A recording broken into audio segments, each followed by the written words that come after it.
voilà des souvenirs dont il se serait bien passé. Ce jeudi 17 novembre, alors que la saison 5 de The Crown vient de sortir et fait déjà scandale outre-Manche, Patrick Jephson, un ancien secrétaire de la princesse Diana, a décidé de régler ses comptes avec le roi Charles grâce à un podcast très populaire dans lequel il a raconté tous ses souvenirs de cette période où il était dans les petits secrets du palais. Et autant dire que ce qu'il raconte ne devrait pas aider à remonter la cote de popularité du roi.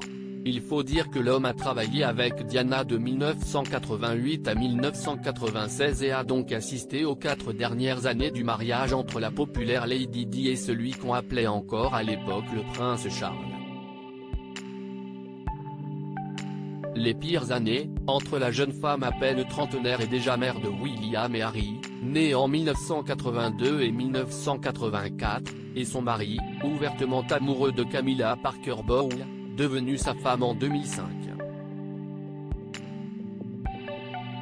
D'ailleurs, Patrick Jephson le raconte. Au fur et à mesure des années d'infidélité de Charles, Diana avait fini par s'endurcir, supportant les mensonges du personnel du palais pour le couvrir. Et livre de graves accusations contre des proches du roi, qu'il dit avoir vu mener une campagne systématique de dénigrement contre Diana, faisant de sa vie un enfer. Le pire aspect de la guerre dans ce couple selon lui, le prince Charles donnait aux journalistes et aux employés des briefings sur la santé mentale de sa femme, laissant un impact négatif sur ce que le public pense d'elle. Patrick Jephson lui-même avait vu son nom mêlé à l'affaire de l'interview scandaleuse de la BBC. Une attention que la princesse de Galles aurait fini par retourner contre lui, elle aurait notamment parlé de ses problèmes d'anorexie à un événement caritatif pour retourner l'attention vers elle.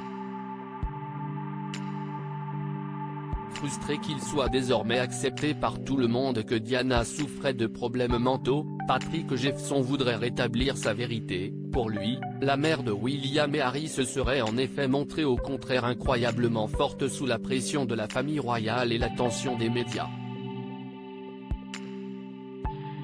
Considérant la vie qu'elle a eue, considérant la pression qu'elle a endurée, elle n'était pas seulement saine mentalement, elle possédait également une capacité folle pour rétablir la normalité dans les situations les plus extrêmes, explique-t-il au sujet de la jeune femme qui avait fini par divorcer du prince Charles et qui avait retrouvé l'amour avec le milliardaire Dodi Al-Fayed, lui aussi mort dans l'accident sous le pont de l'Alma. En tout cas, sa conclusion est sans appel, les gens qui répandent les rumeurs sur Diana sont en grande majorité des hommes, qui veulent défendre un autre homme en attaquant une femme. La princesse avec qui j'ai travaillé pendant 8 ans était parfaitement saine d'esprit, drôle et intelligente.